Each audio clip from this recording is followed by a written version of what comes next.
Hola, ¿qué tal? Buenos días a todos. Ya vamos a comenzar la transmisión de este webinar. Quiero darles la más cordial bienvenida. Soy la licenciada Ileana Fajardo, directora de Nutrición y Enfermedades Crónicas de la Secretaría de Salud de Yucatán. Y este mes estamos comenzando pues una serie de webinars que pues definitivamente van con pues uno de los días más importantes para nosotros que pues de alguna manera en el área de la salud.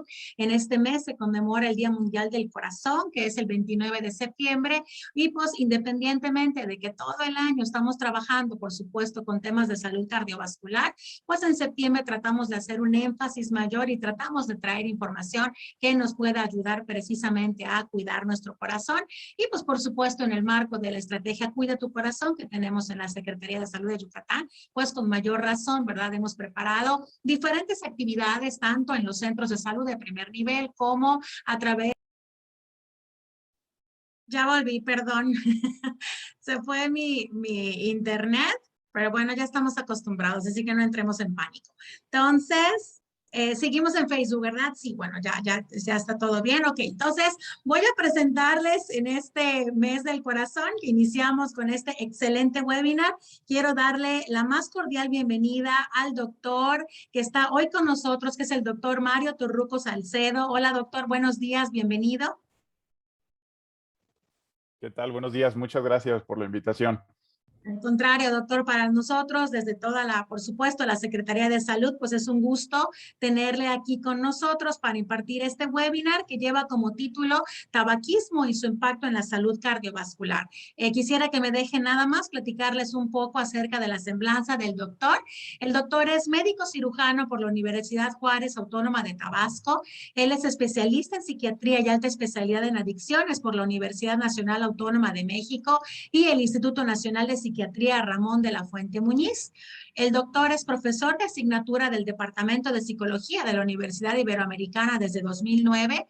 Ha impartido la materia de Psicología de la Adicción en la licenciatura en Psicología, Desórdenes Psiquiátricos y Conductas Adictivas en la maestría de Orientación Psicológica. Actualmente el doctor está dedicado a su consulta particular y por supuesto a la docencia. Pues muchísimas gracias, doctor, por estar con nosotros. Los permisos para que usted pueda compartir su presentación ya están. Para quienes nos están escuchando y viendo a través de Facebook, de verdad otra vez sean bienvenidos. Y quienes quieran hacer alguna pregunta al doctor, con mucho gusto podemos dejar unos minutitos al final. Y si alguien quiere escribir su pregunta aquí en la parte de comentarios de Facebook, es bienvenido también para hacerlo. Y de todas maneras, este webinar se queda en la página de aquí de la Secretaría de Salud de Yucatán. Así que ustedes pueden consultarlo y verlo y compartirlo, pues por supuesto las veces que ustedes consideren y crean hacer lo necesario. Pues doctor, le dejo el auditorio para que pueda comenzar su presentación y nos estaremos viendo en un momentito. Muchas gracias.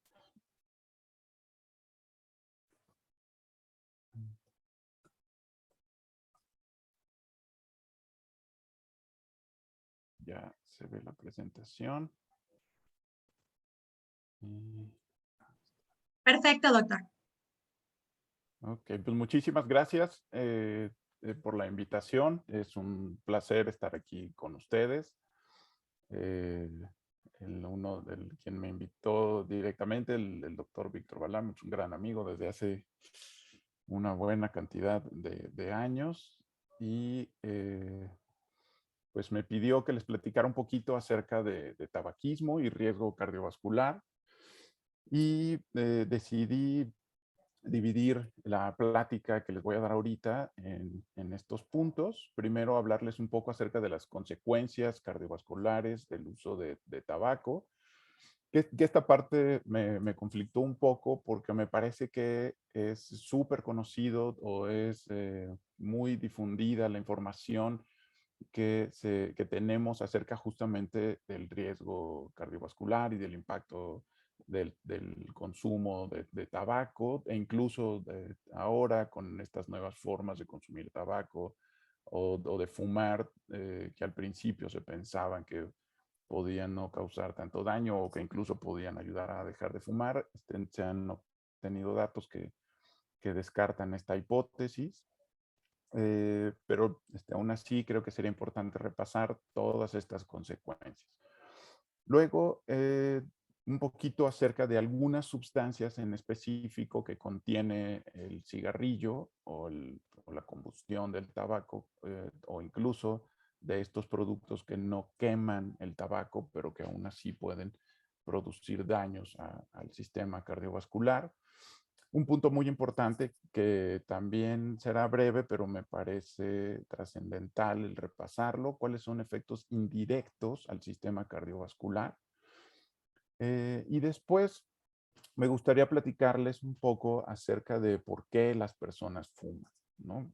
Insisto, en esta primera parte en la que hablemos de los riesgos y los daños que provoca el consumo de tabaco, pues para muchos se nos haría ilógico, incongruente que personas continuaran fumando y sobre todo que continuaran fumando en grandes cantidades, ¿no? Pero aún así, me parece importante recordar que la dependencia al tabaco es una enfermedad, como veremos ahorita, afecta al cerebro, no solamente por todas estas cuestiones vasculares, sino también en todo el mecanismo que tiene nuestro cerebro para propiciar que se realicen ciertas conductas. Después, también me parece muy importante repasar cuáles son las ventajas cardiovasculares de dejar de fumar y obviamente en otros sistemas hay muchísimas ventajas también. Y por último, me gustaría enseñarles primero un material y después dejarles un vínculo a una carpeta en donde tengo varias guías sobre cómo ayudar a las personas para dejar de fumar o incluso guías de autoayuda, que en el caso de que hubiera alguien que consuma tabaco y que desee dejar de fumar, podría encontrar en estas guías una ayuda bastante efectiva. Pues bueno, empezando con este repaso de las consecuencias cardiovasculares del uso del tabaco, me parece importante repasar un poquito algunos términos, algunas definiciones. Primero, la aterosclerosis, que es la principal causa por la cual se dan todas estas consecuencias cardiovasculares, ¿no? Me gusta mucho repasar la etimología porque me parece que ayuda bastante a comprender el concepto. Y aterosclerosis viene de atero, que significa papilla, grumosa, y escleros, que significa piedra, y se refiere justamente a este proceso por medio del cual se depositan eh, esta papilla grumosa en el interior de nuestros vasos sanguíneos y llega un punto en el cual se constituye en el ateroma, que es propiamente este cúmulo de lípidos que se da en las paredes de las arterias. Y esta placa ateromatosa, pues lo que provoca justamente es que se estreche la luz de los vasos y por lo tanto que haga muchísimo más probable que al llegar algún trombo o algún coágulo provoque el cierre o la oclusión completa de los vasos sanguíneos y por lo tanto impida que la sangre llegue adecuadamente a cualquiera de los órganos que irrigan estos vasos. Y de esta manera, el tabaquismo influye en todas las etapas del proceso de la aterosclerosis, ¿no? Desde la formación del ateroma, también en la degeneración de la pared arterial en placas, la inflamación y otras alteraciones que se dan en las células de las paredes arteriales o las relacionadas con la circulación y también en alteraciones de la coagulabilidad. Este trombo o coágulo del que hablábamos hace rato, pues justamente se refiere a este cúmulo que puede ser de plaquetas, de glóbulos rojos, de todos los componentes de la sangre que forman el trombo, un cúmulo, y tapan estos vasos sanguíneos en los cuales se encontraba ya esta placa del ateroma.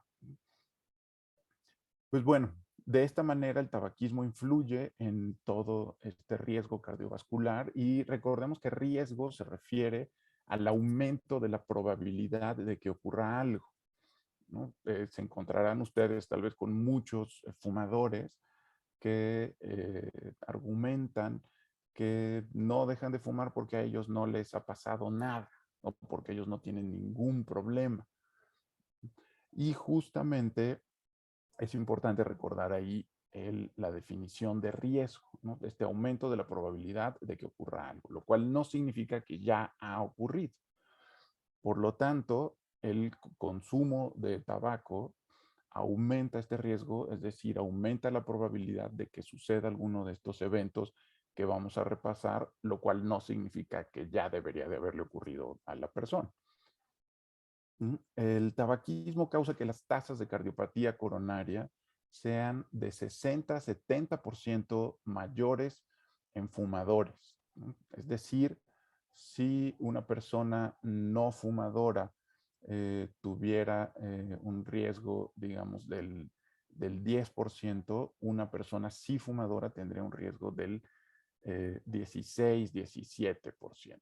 ¿No? Esta no es la cifra exacta de riesgo de cardiopatía coronaria y obviamente varía de acuerdo al sexo, a la edad, etcétera, pero me permito dar estas cifras para ejemplificar justamente a qué tanto se refiere este aumento del 60 a 70%.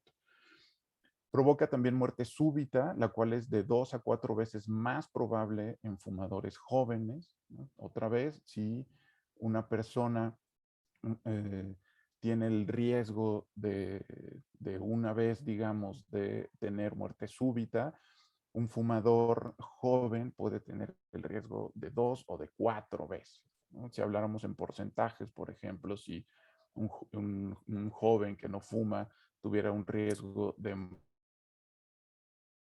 muerte súbita del 10%, pues entonces un fumador joven tendría el riesgo de 20 o hasta 40%.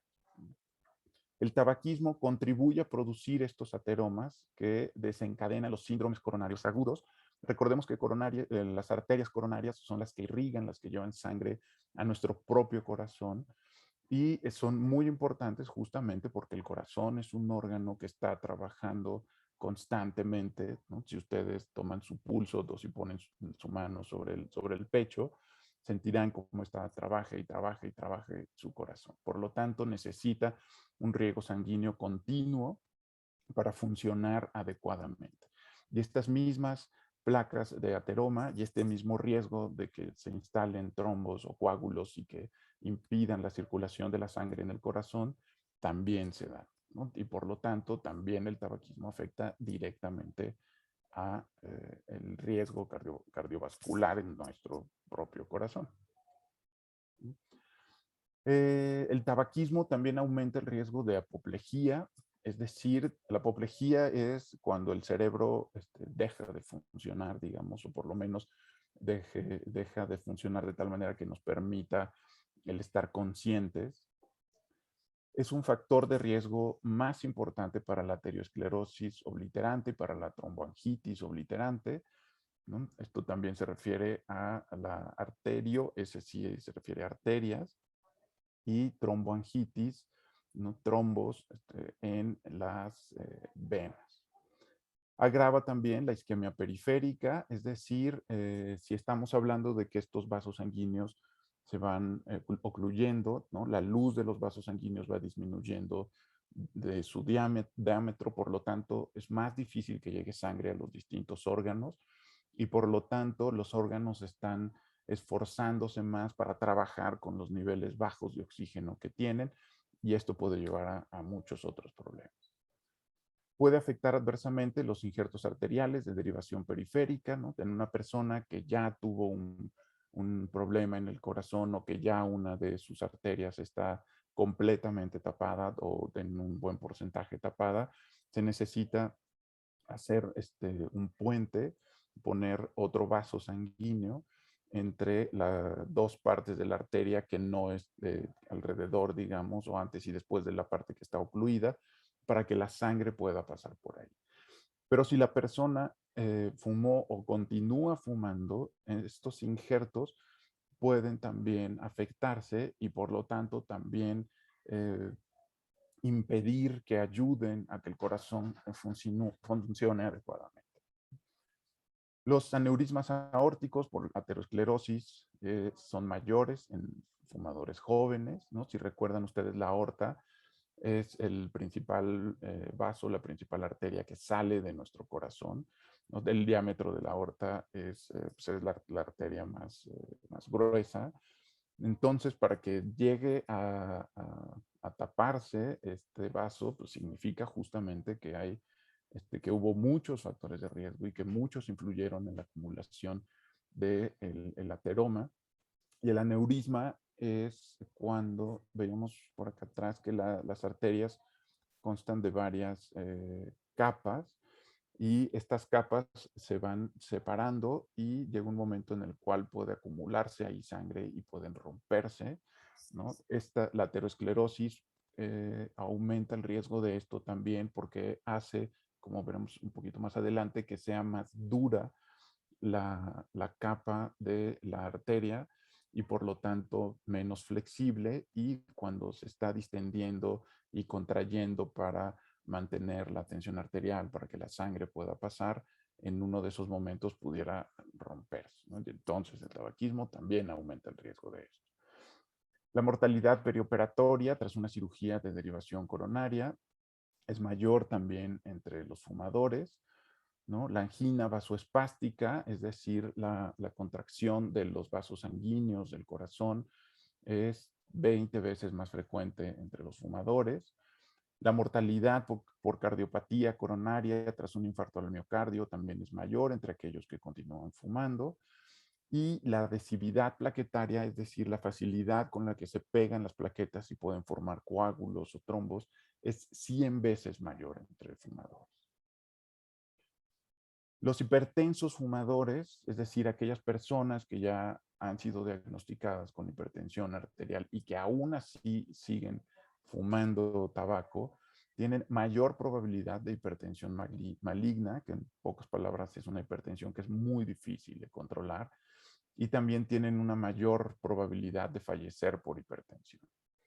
La cardiopatía pulmonar crónica es mayor entre fumadores con EPOC, ¿no? La clásica imagen que a muchos nos saca de onda, nos llama la atención, de la persona con su tanquecito de oxígeno y fumando, ¿no? Pues probablemente sea una persona que tiene enfermedad pulmonar obstructiva crónica, que es el EPOC, y esto puede complicar todavía otros órganos, ¿no? El EPOC ataca principalmente a los pulmones, pero si la persona sigue fumando, pues también puede afectar aún más al corazón. La hemorragia subaracnoidea, ¿no? Las aracnoides son una de las capas que recubren nuestro cerebro, y estas hemorragias que se dan debajo de esta capita pueden afectar a nuestro cerebro, obviamente dificultan que le llegue la sangre, y esto también se ha visto que es más frecuente entre las fumadoras. La cardiopatía coronaria es mayor entre fumadoras, y si se administran anticonceptivos, el riesgo es de al menos 10 veces, es decir, 10 veces más cuando una mujer que toma anticonceptivos además también fuma. El aneurisma aórtico abdominal, el tabaquismo aumenta el riesgo relativo de este aneurisma aórtico abdominal, ¿no? La disfunción eréctil está presente en 40% de los fumadores, y aquí tiene que ver con lo vascular, porque justamente una de las principales causas de la disfunción eréctil tiene que ver con los vasos que irrigan el pene y que intervienen en todo el proceso de la erección. Y el tabaquismo también interfiere con la eficacia de la farmacoterapia para la cardiopatía coronaria, ¿no? Es decir, una persona que ya tiene un problema, que ya tiene una coronariopatía, que está recibiendo farmacoterapia, que está intentando mejorar, pero si no deja de fumar, dificulta justamente que todos estos fármacos, que todos estos esfuerzos sean efectivos. Y bueno, habrán visto ustedes en muchas ocasiones gráficas, dibujos, ¿no? De todas las sustancias que contiene el humo del tabaco y todos los riesgos que provocan cada una de estas. para fines de esta plática, me parece importante repasar únicamente lo que causan tres sustancias: el monóxido de carbono, la carboximoglobina y la propia nicotina. El monóxido de carbono es la conjunción de una molécula de carbono con una molécula de oxígeno, y esta por sí misma irrita el endotelio, que como les mencionaba es la capa que está por dentro de los vasos sanguíneos, y la irritación, pues podríamos decir que es similar, digamos, a cuando se nos irrita la piel, y esto hace que esté más propenso el endotelio a lesiones, y esto causa que se desencadene todo este proceso de formación de los ateromas y por lo tanto de la aterosclerosis y por lo tanto de la disminución de la luz de los vasos sanguíneos y todo esto que hemos platicado. Disminuye también el aporte, a los tejidos, el aporte de oxígeno en los tejidos, ¿no? El monóxido de carbono es más difícil que se separe la molécula de oxígeno de la de carbono y por lo tanto que permita que los órganos reciban este oxígeno. Y también se adhiere todavía más a la hemoglobina. La hemoglobina es una proteína que está en los glóbulos rojos, la cual justamente les da su color rojo. Y a esta molécula de hemoglobina se une el oxígeno y conforme va pasando por todos los órganos de nuestro cuerpo va soltando el oxígeno y nuestros órganos lo van recibiendo. Pero cuando ves de que se una la hemoglobina, se une el monóxido de carbono, hace justamente que no llegue el oxígeno a todos nuestros órganos y por lo tanto que todos nuestros órganos tengan menor aporte de oxígeno. Y esta carboximoglobina, que es justamente la unión del monóxido de carbono con la hemoglobina, disminuye, como ya les decía, el aporte de oxígeno a nuestros órganos. Y se ha observado que el monóxido de carbono en no fumadores anda por ahí del 4% y en fumadores anda por ahí del 12%, es decir, 3 veces más. Y la nicotina es el principio activo del tabaco, o es lo que originalmente se intentaba que nos fuera administrado por medio del fumar.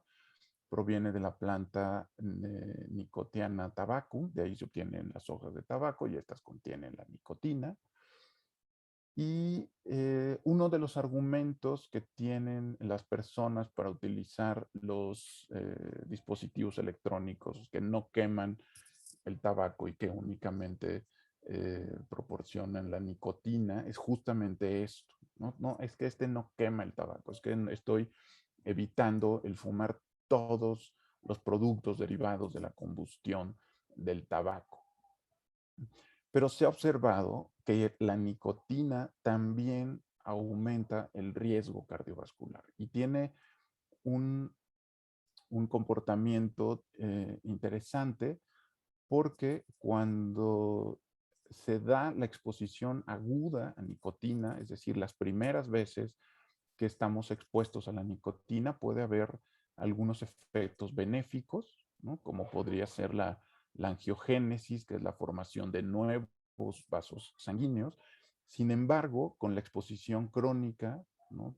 En algunos estudios se ha observado que después de 16 semanas comienzan justamente los efectos crónicos y perjudiciales de la exposición de nuestros vasos sanguíneos a la nicotina. Y entre ellos, pues algunos de estos que aumentan el riesgo cardiovascular, como la fragmentación de la elastina, que es justamente la proteína que contribuye con esta flexibilidad de nuestros vasos sanguíneos, la formación de neoíntima, que sería otra capa dentro de los vasos sanguíneos, lo cual, como se muestra aquí en esta gráfica, pues va ocluyendo el vaso sanguíneo, va siendo más probable la formación del ateroma y por lo tanto que en otro momento o se ocluya totalmente o llegue un trombo o un coágulo y ocluya el vaso sanguíneo.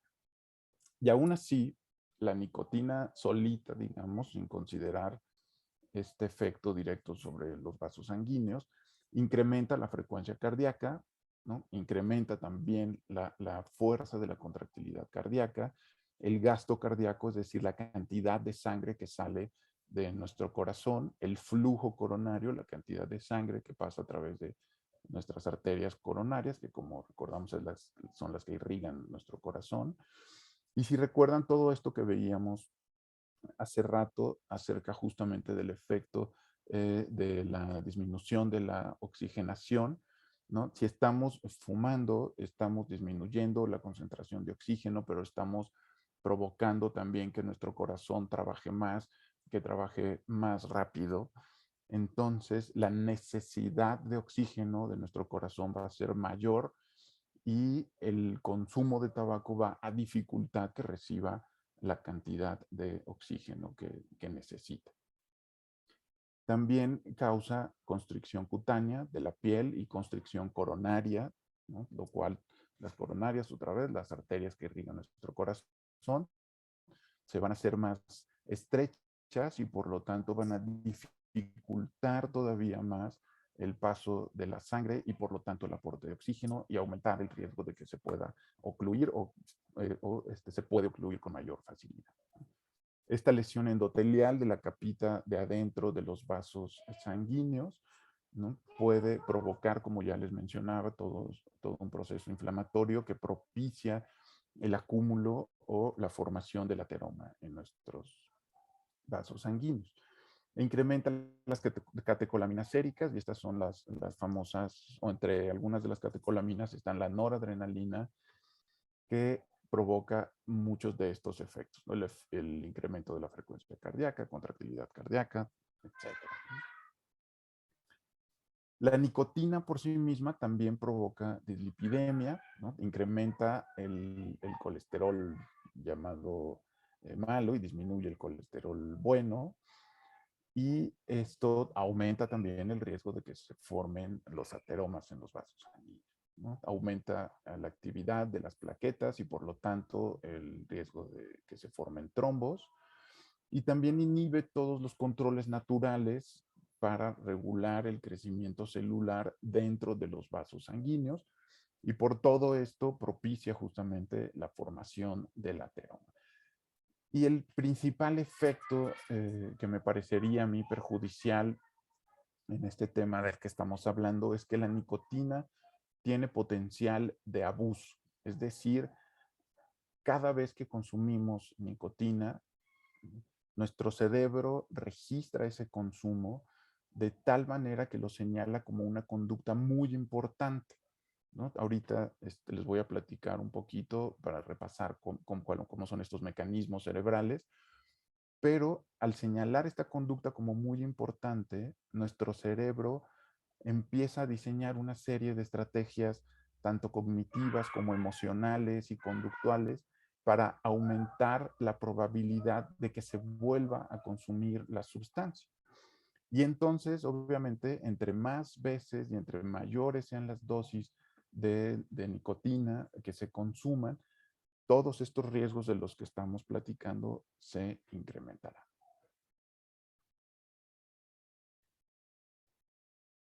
Y bueno, les hablaba hace ratito justamente de lo que se ha encontrado de que incluso aquellos productos que no queman el tabaco, también se ha visto que causan riesgo cardiovascular, ¿no? Obviamente, los productos que queman el tabaco tienen un mayor riesgo o contribuyen con un mayor riesgo cardiovascular.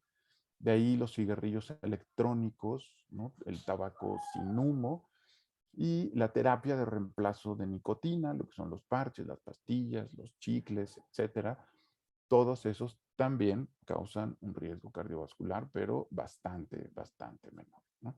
Pero entonces, si una persona nos dice que prefiere el cigarrillo electrónico porque ese no tiene riesgo cardiovascular, pues esto sería falso, ¿no?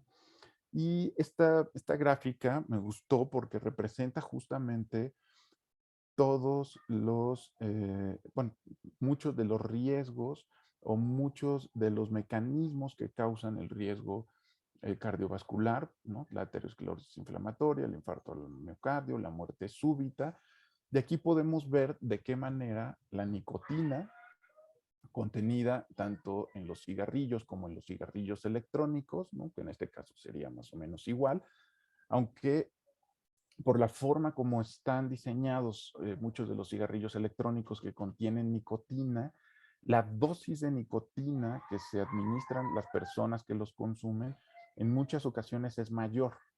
No sé si conocen ustedes estos dispositivos. Pueden ser desde la forma como de un cigarrillo, de un lápiz, algunos otros más elaborados. Y la nicotina viene en cartuchos, ¿no? Algunos de sabores, otros únicamente con nicotina. Y lo que causa es justamente que se puedan administrar la nicotina, pero de alguna manera el no estar prendiendo los cigarrillos dificulta que la persona lleve como el conteo de los cigarrillos que se estuviera fumando o cuál pudiera ser la dosis equivalente, ¿no? De en cartuchos, de nicotina o cigarrillos. Y por lo tanto, pueden incluso autoadministrarse dosis mayores de nicotina, ¿no? Y aquí todos estos efectos de la nicotina por sí misma, aumento de norepinefrina, aumento de la frecuencia cardíaca, de la presión arterial, ¿no? De la contractilidad del corazón, la contracción de los vasos sanguíneos, ¿no? El aumento en el riesgo de presentación de arritmias.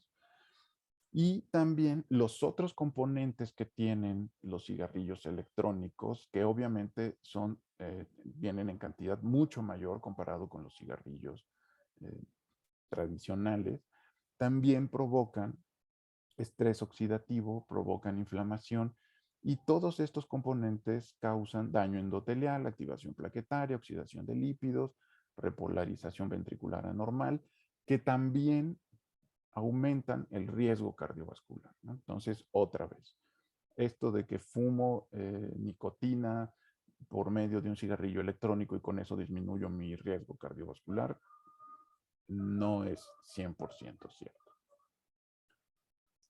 Y bueno, me parece muy importante hablarles de estos efectos indirectos, ¿no? Porque me parece que da una visión un poco más global de todas las consecuencias del consumo de tabaco, ¿no? No sé si habían pensado ustedes en alguna ocasión en que también todo el gas producido por el diésel que necesitan los camiones para transportar todos los productos de tabaco, ¿no? También es consecuencia justamente del consumo de tabaco, ¿no? Si no consumiéramos tabaco, pues no necesitaríamos camiones que estén llevando cigarrillos a distintos lugares, ¿no?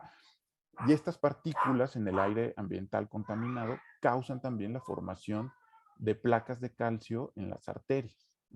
Y esto aumenta entre 10 y 20% el riesgo de arteriosclerosis y por lo tanto el riesgo de infartos, ¿no? Entonces, también este transporte de los productos del tabaco aumenta el riesgo cardiovascular.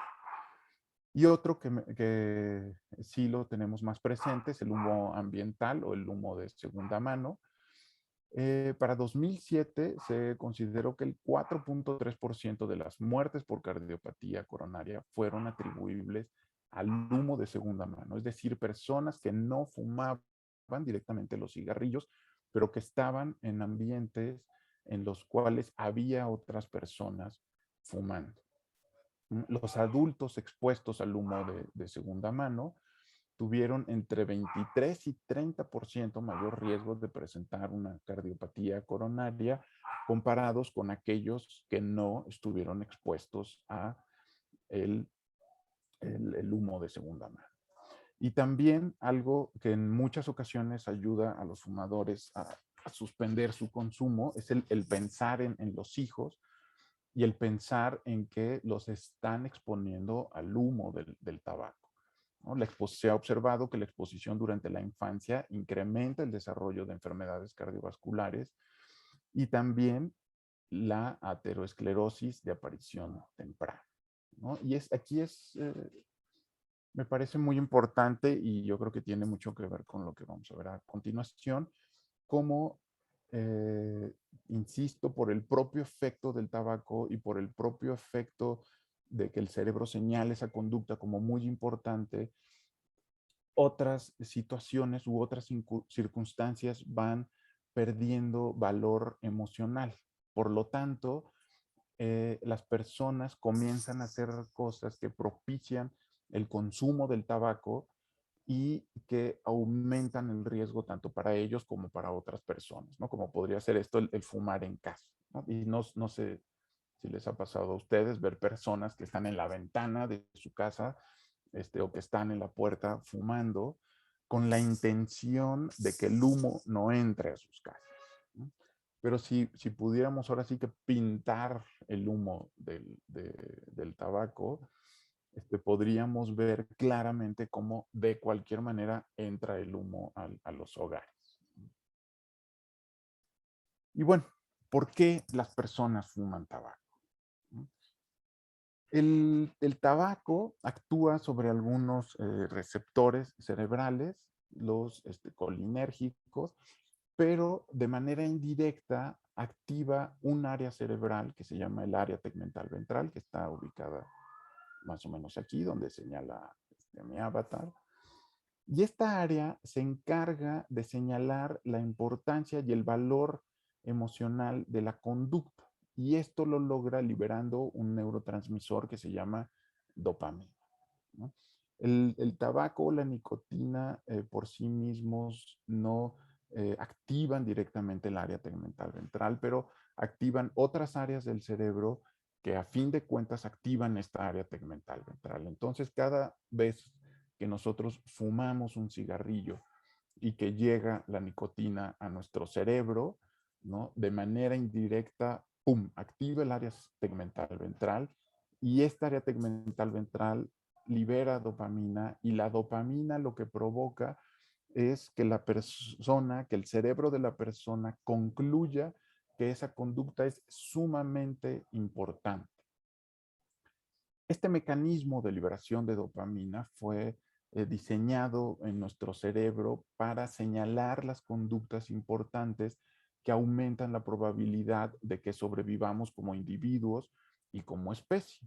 Y pues estas son el comer, el tomar agua y el tener relaciones sexuales, ¿no? Cada vez que nosotros comemos, tomamos agua y tenemos relaciones sexuales, se activa el área tegmental ventral, se libera dopamina y se señala esa conducta como importante.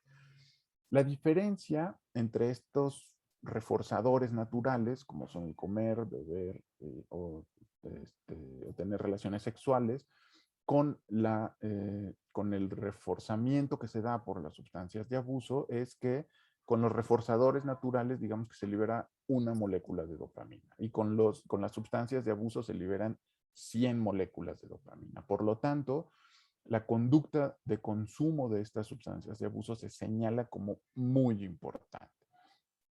Y de la misma manera, esta dopamina activa otras áreas cerebrales. Esta otra, el núcleo accumbens, es un área en la cual se encarga de darle la importancia a los estímulos que estamos recibiendo. Entonces, si le llega este mensaje del área tegmental ventral en donde le está diciendo que esta conducta de fumar es muy importante, pues el núcleo accumbens también concluirá que eso es súper importante y que es muy importante repetir la conducta. Y otro de los problemas de las sustancias de abuso es que se asocian a estímulos. Es muy frecuente asociar el consumo del tabaco con la convivencia, con el platicar.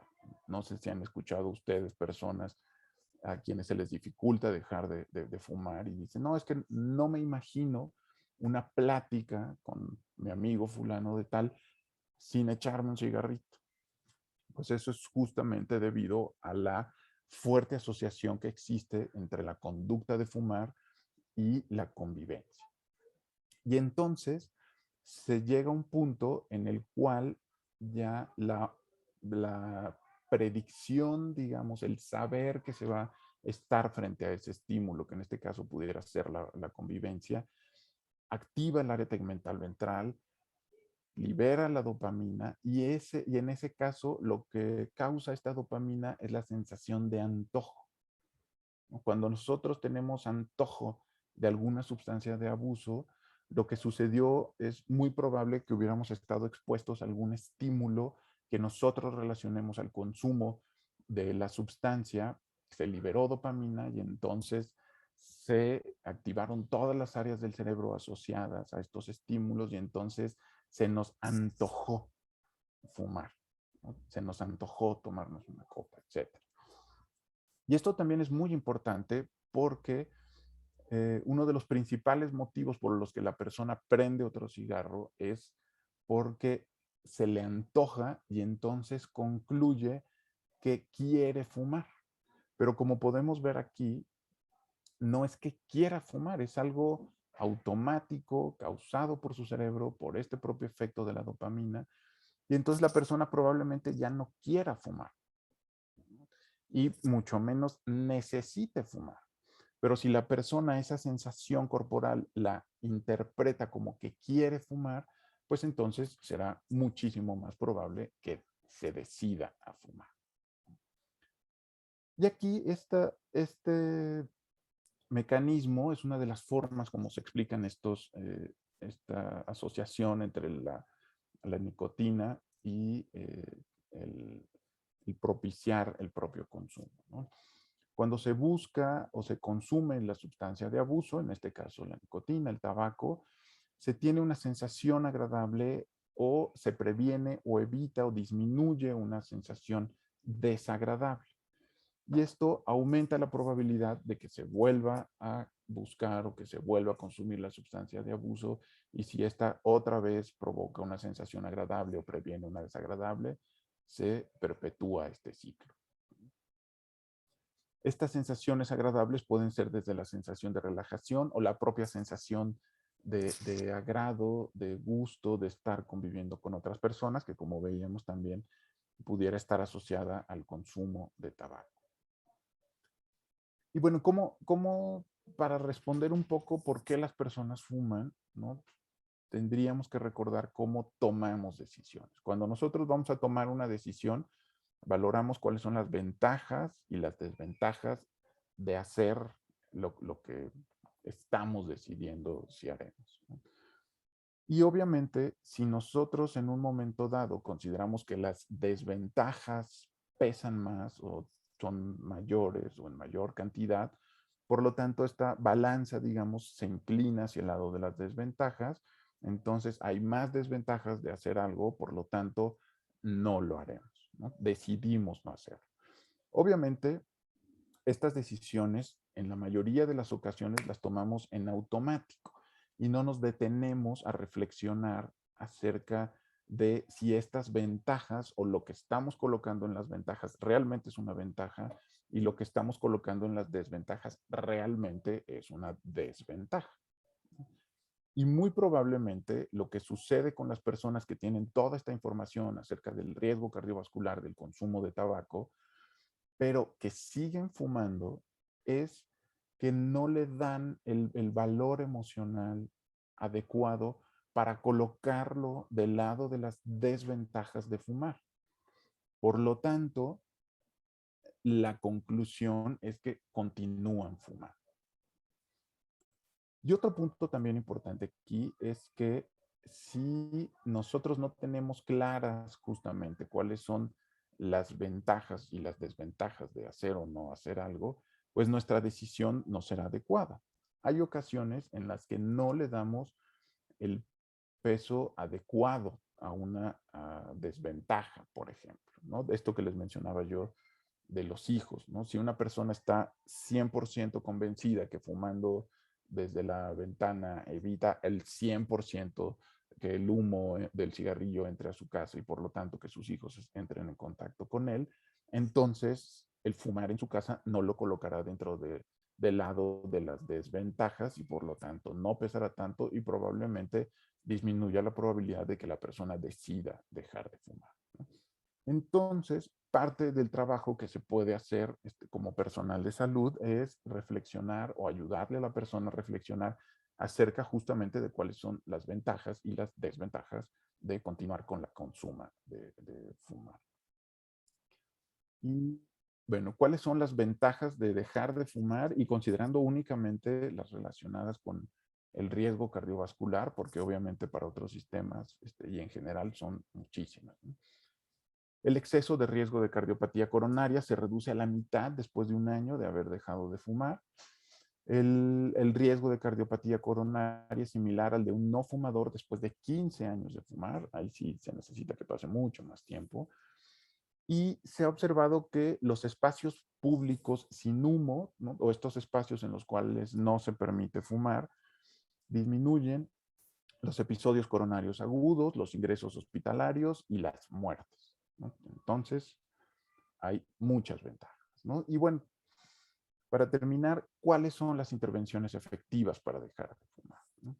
Y afortunadamente hay muchísimas intervenciones, ¿no? Algunas de las intervenciones sociales pues son justamente estas que les mencionaba, los espacios libres de humo de tabaco y justamente, digo, no solo los espacios en sí, sino toda la legislación, todo el esfuerzo que se ha hecho en nuestro país y en muchos otros para propiciar que se den estos espacios libres de humo, ¿no? Son intervenciones bastante efectivas, ¿no? El incremento en los impuestos al tabaco también se ha visto como una intervención efectiva, ¿no?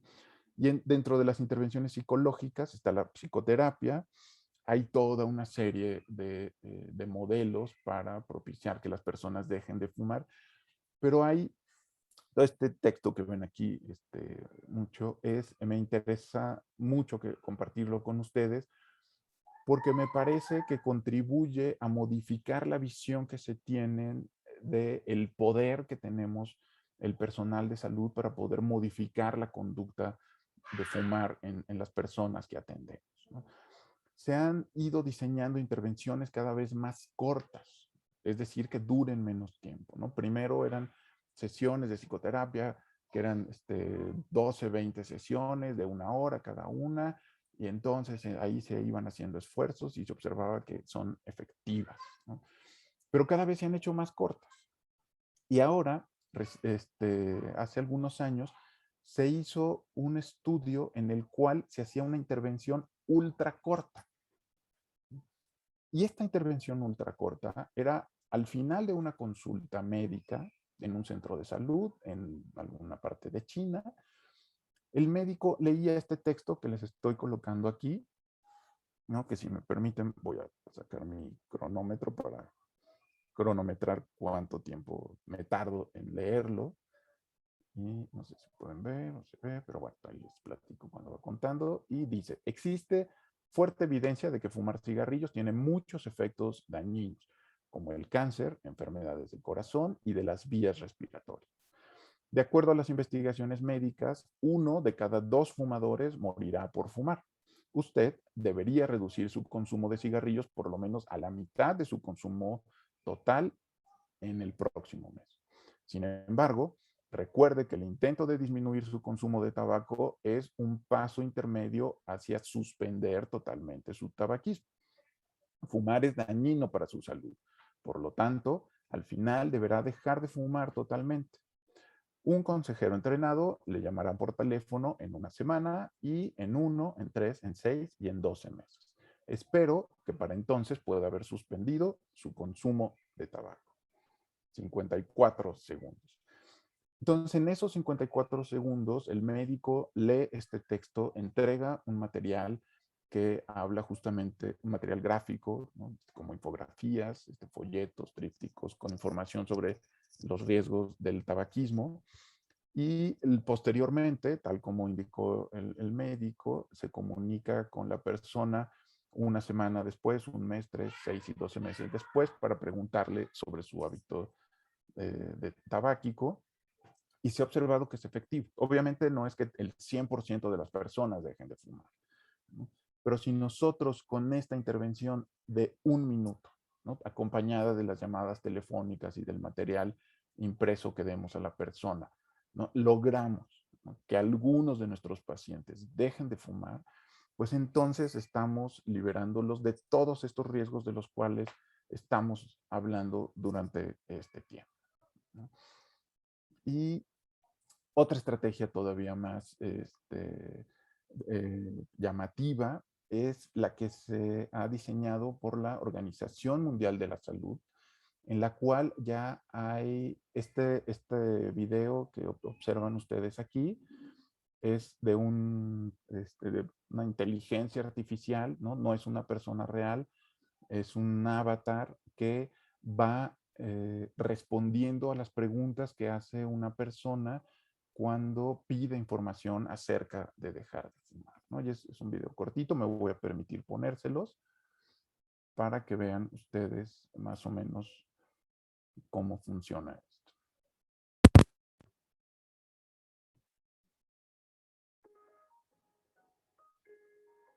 Hello. Hi, I'm Florence from the World Health Organization. I want to talk to you about the harms of using tobacco, including smoking, and how to quit. Why should I quit smoking? It's more important than ever to quit during this ongoing COVID-19 pandemic.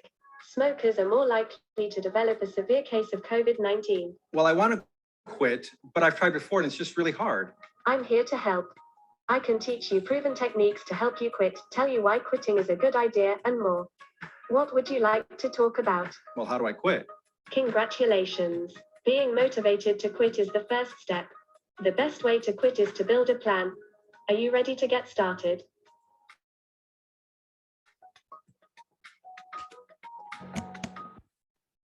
Bueno, y les dejo aquí un código QR para que puedan ustedes escanearlo y los lleva a este video, ¿no? Y además en la página de la Organización Mundial de la Salud viene el vínculo para que puedan ustedes entrar y platicar con Florence, ¿no? Infortunadamente aún no está disponible en español, pero estoy seguro que la Organización Mundial de la Salud está trabajando para que se pueda tener en distintos idiomas.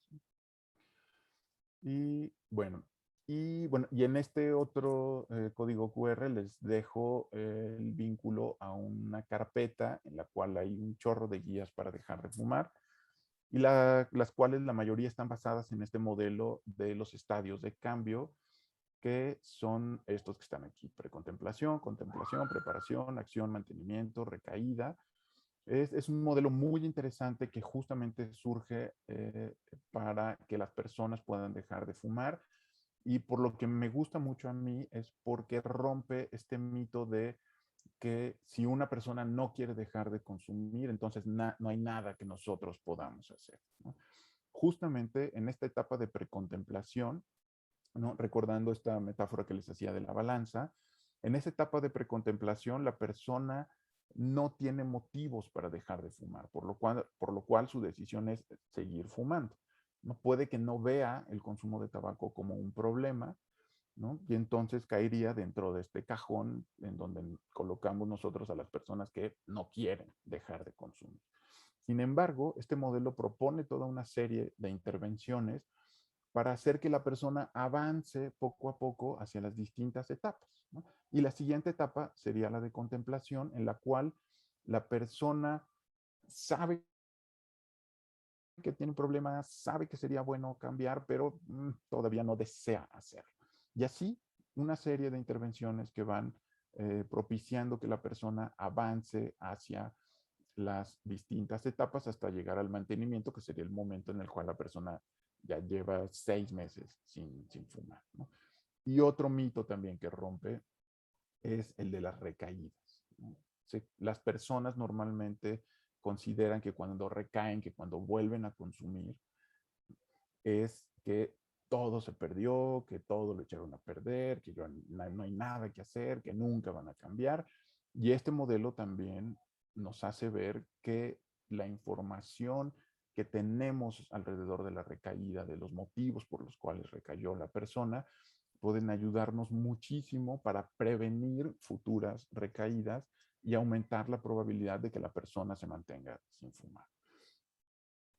Y obviamente, si se mantiene sin fumar, pues disminuyen o van desapareciendo poco a poco todos estos riesgos de los cuales estábamos platicando hace rato, ¿no?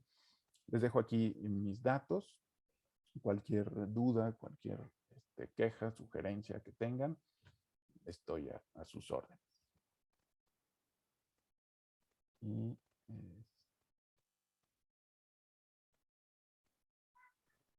Excelente, doctor. Hola, doctor, ¿me escucha?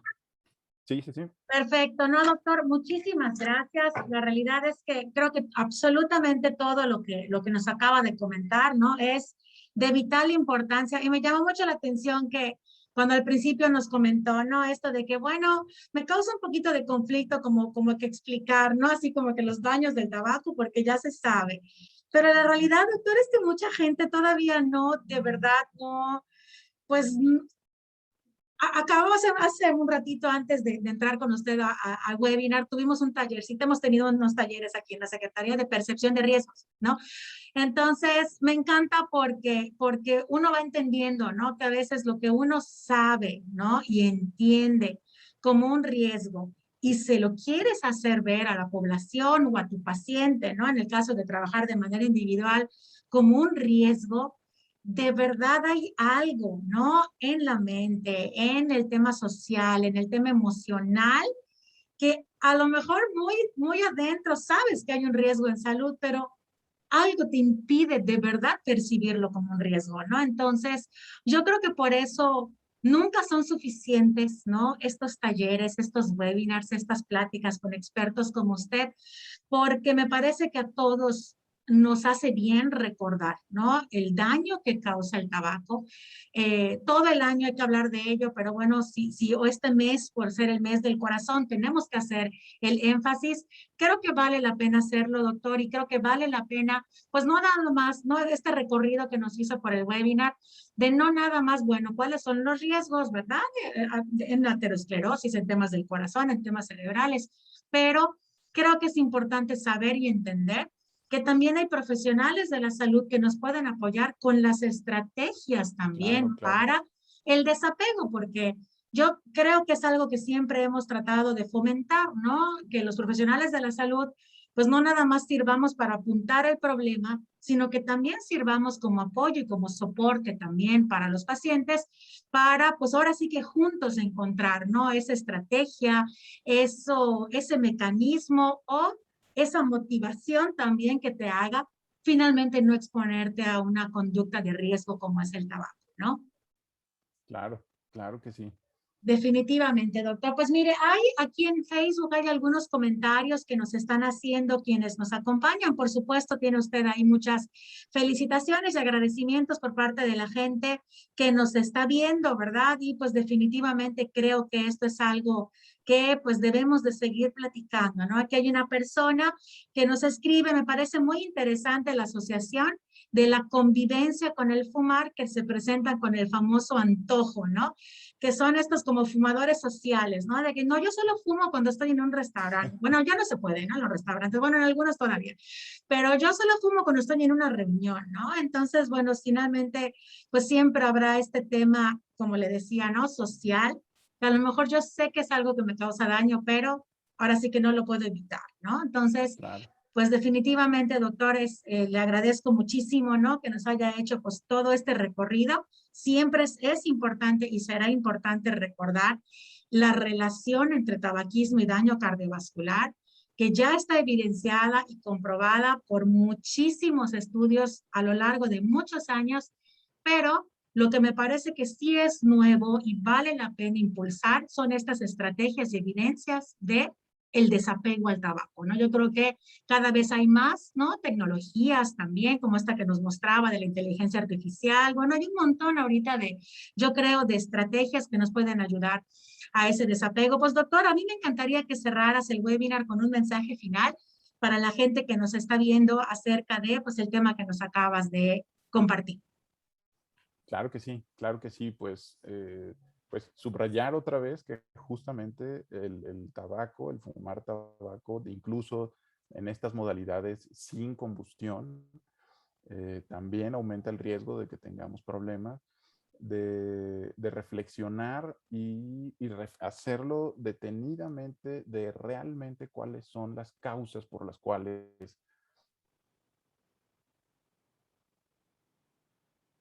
si realmente me gusta, si realmente lo necesito, ¿no? Algo característico de las personas que tienen una dependencia a sustancias es que se va haciendo una visión en túnel, ¿no? La persona, si a nosotros se nos plantea un problema, cualquiera que sea, normalmente vemos toda una serie de opciones, pero por todo este mecanismo cerebral de las sustancias de abuso, lo que ocurre es que se va haciendo una visión en túnel y entonces la persona va descartando automáticamente otras soluciones. Y llega un momento en el cual la única solución es el consumo de la sustancia. Entonces, retomando este ejemplo que mencionaba usted de la convivencia, ¿no? Lo que yo realmente quiero es convivir, lo que yo realmente quiero es platicar, lo que yo realmente quiero es intercambiar experiencias, ¿no? El fumar es extra, podemos prescindir de eso. Pero si nosotros desarrollamos esta visión en túnel y entonces consideramos que la única manera de convivir es fumando un cigarrillo, pues entonces aumentará la probabilidad de que lo hagamos. Pero si vemos las cosas un poquito más de lejos, digamos, y nos observamos todas estas circunstancias y realmente lo que queremos, lo que deseamos, lo que pensamos, probablemente nos sea más fácil darnos cuenta de que no es el fumar lo que nosotros queremos. Perfecto, ¿no? Excelente reflexión, doctor. Y pues de verdad que en nombre de la Secretaría de Salud de Yucatán le hacemos de verdad un agradecimiento y un reconocimiento que le haremos llegar a su correo electrónico, por supuesto, pero pues desde luego estamos muy agradecidos particularmente de la Dirección de Nutrición y Enfermedades Crónicas y pues por supuesto desde la Secretaría de Salud de Yucatán. Le agradecemos al doctor Víctor, ¿verdad? Que haya hecho el contacto para que pues usted pueda estar aquí con nosotros y pues la verdad es que para nosotros pues siempre será un gusto recibirle y pues la Secretaría de Salud con mucho gusto, doctor, también le ofrece pues estos medios también para que podamos hacer llegar salud a la población. Así que pues muchas gracias, doctor, en este webinar. Que tenga usted un excelente fin de semana y muchas gracias a todas las personas que se pudieron conectar y que pudieron pues disfrutar de este webinar. Les pedimos por favor, ¿verdad? Que bueno, así como nos encanta compartir ahí memes y todo, pues también creo que hoy más que nunca es bien importante compartir contenido que de verdad sea valioso, ¿no? Compartir salud, transmitir salud, creo que es algo que debemos de hacer siempre que tenemos oportunidad, así que quienes nos puedan ayudar compartiendo este webinar, pues por supuesto que se los vamos a agradecer muchísimo. Pues muchas gracias, doctor, y muchas gracias a todos, que tengan un excelente fin de semana. Igualmente, hasta luego. Gracias.